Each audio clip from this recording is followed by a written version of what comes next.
About noon, 2 reporters came in asking for information on the Sioux City sighting. What's new on this saucer story, Al? We have nothing on it. Project Sign is closed. ATIC is no longer investigating these things. How stupid can they get? How can they drop an investigation when there are things going on like this Sioux City incident? Look, George, I don't make policy around here. I've got a job, and I take my orders just like everybody else. They insisted I make another call for verification with ATIC. I indicated to one of the reporters to pick up the extension and listen in, so he, too, could hear. Yeah, hello, Major. Al Chop.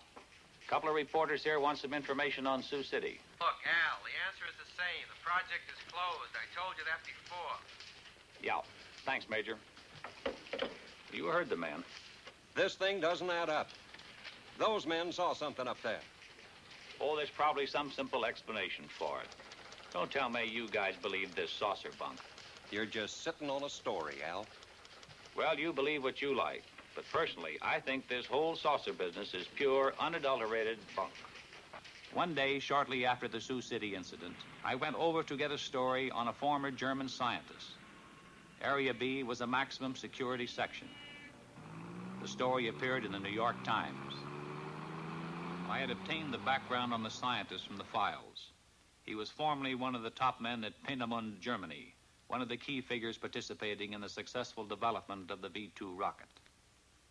This scientist had succeeded in developing a 98.8% pure aluminum oxide. These crucibles were vital to our nation's defense. They were used to melt super-hard metals needed to build turbine blades for our jet aircraft. Tell me, young man, what new reports are you getting on unidentified flying objects? Flying saucers?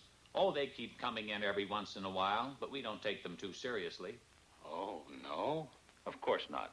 It must be amusing to a man in your line of work to hear about all these screwball reports. It is my firm opinion that these sightings should be investigated most meticulously. You don't believe that these flying saucers actually exist, do you? And how can you be so certain they don't, Mr. Chop? Well, I just don't believe it. Our minds should be open on all subjects. Wrong conclusions are usually the result of lack of comprehensive analysis. Of course. Well, thank you, Doctor. I won't take up any more of your time. And I'll let you read the article before I send it in. Thank you, Mr. Chop. I'll be looking forward to it.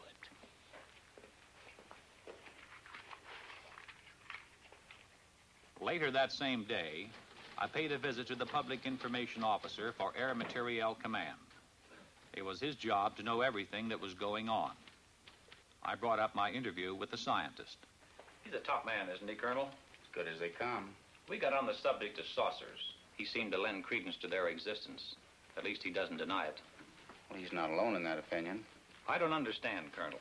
If a crack scientist thinks they could exist, why not the Air Force?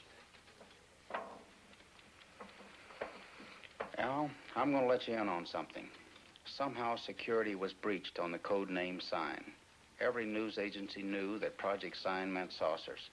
On top of it, we were up to our bustle in screwball reports. Serious investigation was all fouled up. The serious investigation? Then the Air Force is still investigating these sightings? We switched the code name to Project Grudge, and the investigations continued. And what have they shown? Nothing conclusive as yet. Could these saucers be some kind of a secret weapon of ours? No. If they were, Air Materiel Command would be the first to know. How about a device from a foreign country? We know they're not. What is your opinion, Colonel? I don't have any opinion, Al. A short time later, I was promoted to chief of the press section.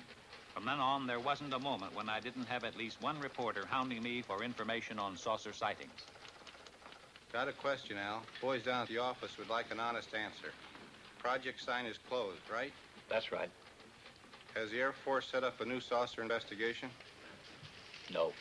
Thanks, Al. That's all I want to know. Coming here right away, Al. Bring pencil and paper. Line 3. Colonel Goddard's on the phone. He's got a hot UFO report. I want you to listen in on it. Okay, Colonel, shoot. Colonel Goddard, chief of the Air Force Photo Reconnaissance Laboratories, reported that 3 of his men flying a B-29 were tracking a weather balloon over Georgia. Suddenly, an unidentified flying object appeared and flew alongside the balloon. After a few moments, the object dived and made a pass at the balloon, then proceeded to disappear. When the balloon was recovered, it had a 6-foot rent in it. Colonel Goddard's men believed this unidentified flying object made the tear in the balloon. Goddard vouched for his men making the report, stating that they were highly experienced and reliable Air Force personnel. Thank you, Colonel. Think it could be a lightning bolt? Goddard wouldn't call about a lightning ball. Didn't any of his men have a camera? No, they were tracking it with binoculars. That's something I don't get, Colonel. Wouldn't you think that somebody, somewhere, would have shot a picture of one of these things? Oh, we've got plenty of photographs. But the trouble with still pictures is they're too easily faked. What about a motion picture? Could that be faked? Oh, trick shots are possible, but not without complicated and expensive laboratory equipment, highly skilled men. Even then, motion picture experts could easily determine fakes. That eliminates some joker faking a piece of motion picture film in his garage. It'd be practically impossible to get away with that. Well, I guess that's why you have no movies of them, Colonel.